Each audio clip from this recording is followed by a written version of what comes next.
Assalamualaikum warahmatullahi wabarakatuh. Halo Sobat Pengadilan, kita berjumpa lagi di podcast PTA Samarinda Bercakap. Senang sekali saya Desi Mustika akan menemani Sobat Pengadilan bercakap-cakap. Dan di edisi kali ini kita akan bercakap-cakap tentang isbat nikah. Telah hadir di tengah-tengah kita teman bercakap kita, Ibu Lailatul Arafah. Assalamualaikum Ibu. Waalaikumsalam warahmatullahi wabarakatuh. Sehat ya Bu? Alhamdulillah. Ya. Sobat Pengadilan, Ibu Lailatul Arafah ini adalah Hakim Tinggi di Pengadilan Tinggi Agama Samarinda. Dan Ibu, edisi kali ini kita akan berbicara tentang isbat nikah kan Bu ya. Jadi memang siapa tahu nih Bu, di luaran sana ada Sobat Pengadilan kita yang masih awam dengan istilah isbat nikah gitu. Mungkin sebelumnya kita jelaskan dulu nih Bu, apa sih Bu isbat nikah itu? Ya, baik. Baik Sobat Pengadilan yang berbahagia, isbat nikah ya terdiri dari dua kata ya, isbat dan nikah. Dua-duanya dari bahasa Arab. Isbat itu sendiri adalah isim masdar dari kata asbata yusbitu isbatan gitu. Yang artinya penetapan akan kebenaran sebenarnya, jadi penetapan, tapi yang dimaksud di sini adalah penetapan akan kebenaran atau penetapan akan keabsahan. Jadi kalau isbat nikah itu adalah penetapan akan kebenaran terjadinya pernikahan atau penetapan keabsahan pernikahan. Baik. Jadi isbat nikah ini merupakan penetapan untuk keabsahan terjadinya suatu pernikahan begitu Bu ya, dan itu dilakukannya di pengadilan agama ya. Baik. Kemudian Ibu, siapa saja sih yang bisa itu mengajukan tentang isbat nikah ini begitu? Ya. Jadi sebelumnya mungkin kenapa perlu isbat nikah gitu ya? Kenapa perlu isbat nikah? Apakah semua orang nikah itu perlu diisbatkan gitu ya? Jadi perlunya isbat nikah ini karena ada peristiwa pernikahan yang tidak dicatatkan.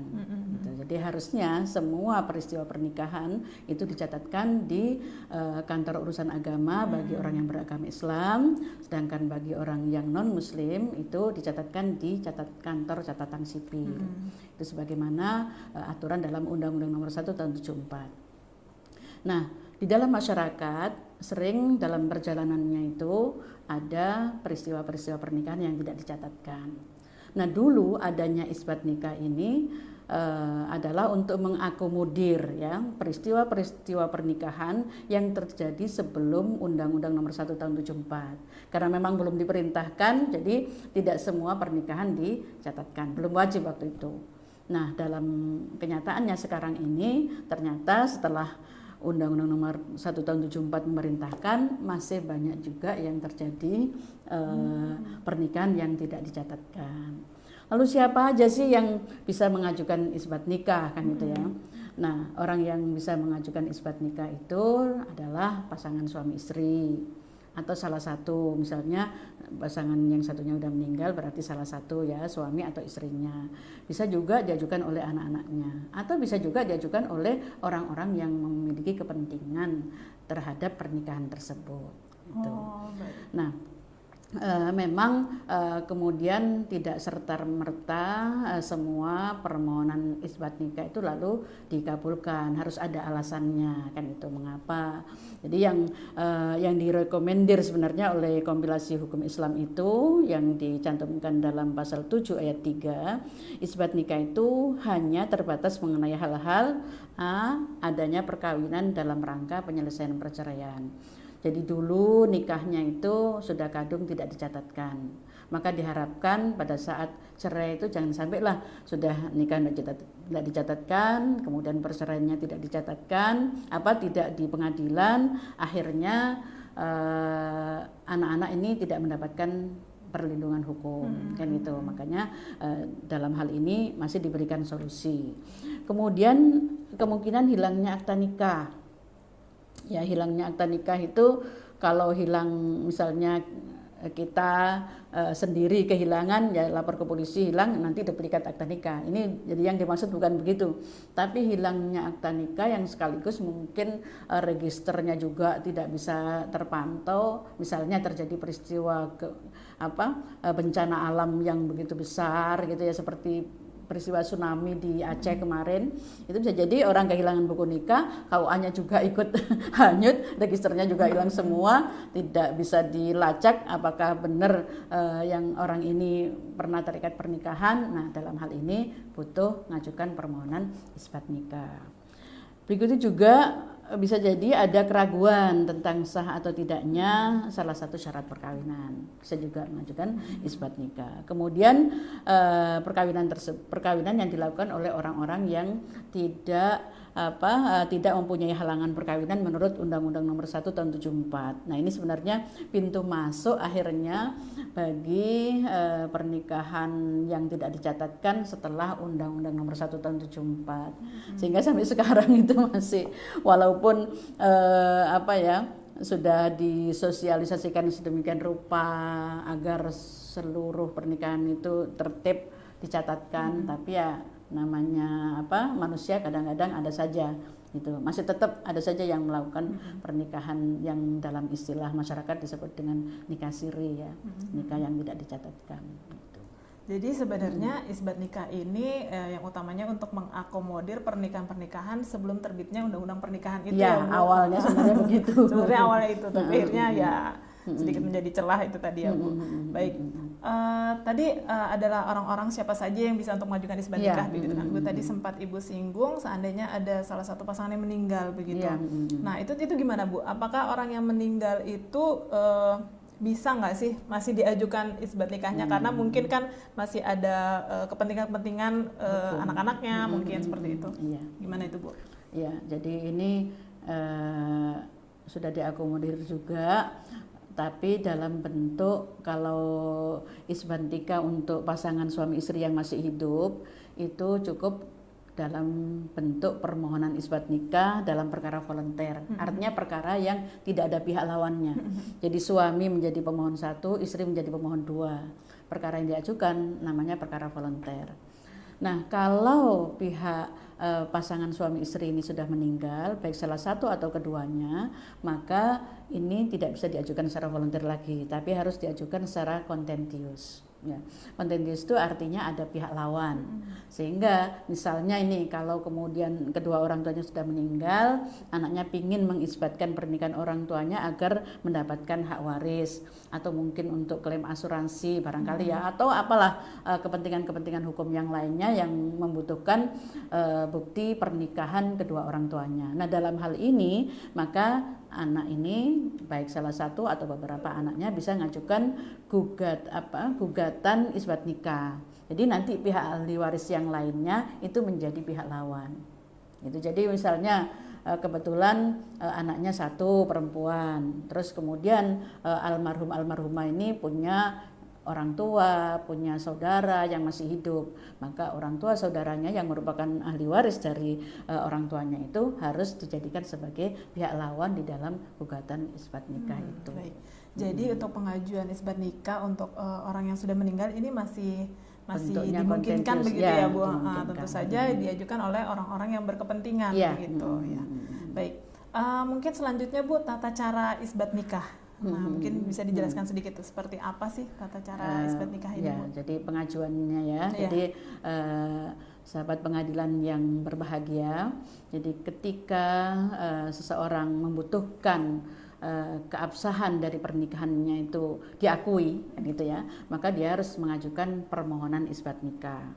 Jadi tapi ini memang hakim juga harus hati-hati dan jangan sampai ada penyelundupan hukum di dalamnya, karena terkadang orang menikah yang tidak dicatatkan itu karena di dalamnya ada problem. Misalnya jadi dia nikah terus kenapa enggak dicatatkan, karena ternyata dia masih terikat perkawinan sama orang lain.